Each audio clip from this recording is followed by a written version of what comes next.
భారత చలనచిత్ర పరిశ్రమ పురుడు పోసుకున్న నేల బాలీవుడ్. జాతీయ చిత్రంగా చెప్పుకునే హిందీ సినిమా పసికందుగా పోరాడుతున్నప్పుడే తెలుగునాట సినీ శిశువు కేరింతలు మొదలుపెట్టింది. తరాలు మారినా ఇన్నేళ్లు తన పెద్దన్న పాత్రలో పెద్దరికం కంటే పెత్తందారితనమే ఎక్కువైంది. ప్రాంతీయ చిత్రాలు ఒక్కొక్క ప్రాంతానికే పరిమితమని, తమ చిత్రాలు భారతదేశమంతటా విజయకేతనం ఎగురవేస్తాయనే అహం పెరిగింది. బాహుబలి ఆ ఆహాన్ని దెబ్బతీసింది. బాహుబలి 2 దక్షిణాది చిత్రాల అధికారాన్ని చాటింది. కేజీఎఫ్ బాలీవుడ్ ఆహానికి మరో చెంపపెట్టయింది. పుష్ప టాలీవుడ్ సత్తాని నార్త్లో చాటింది. RRR గర్జనతో బాలీవుడ్ ఉలిక్కిపడింది.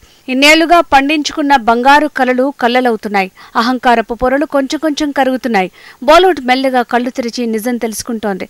దక్షిణాది రాష్ట్రాల సినీ టెక్నీషియన్స్, సినీ హీరోల టాలెంట్ ని మెచ్చుకుని తీరాల్సిన పరిస్థితిలో బాలీవుడ్ ఉంది. అక్షయ్ కుమార్ నటించిన చారిత్రాత్మక చిత్రం పృథ్వీరాజ్ చౌహాన్ RRR కేజీఎఫ్ ధాటికి తట్టుకోలేక వెనక్కి తగ్గింది. ప్రఖ్యాత నిర్మాణ సంస్థ Yash Raj films Prithviraj Chauhan release date ని జూన్ 3కి పోస్ట్ పోన్ చేసింది. మాజీ ప్రపంచ సుందరి మౌనుషి చిల్లర్ డెబ్యూ మూవీ కావడంతో కొంత బజ్ క్రియేట్ చేస్తోంది. గతంలో ఎన్నడూ లేని విధంగా తొలిసారిగా అక్షయ్ కుమార్ ప్రమోషన్స్ లో పాల్గొంటున్నాడు అని తెలుస్తోంది. దక్షిణాది దెబ్బకు బాలీవుడ్ మెల్లగా కళ్ళు తెరుస్తోందన్నమాట.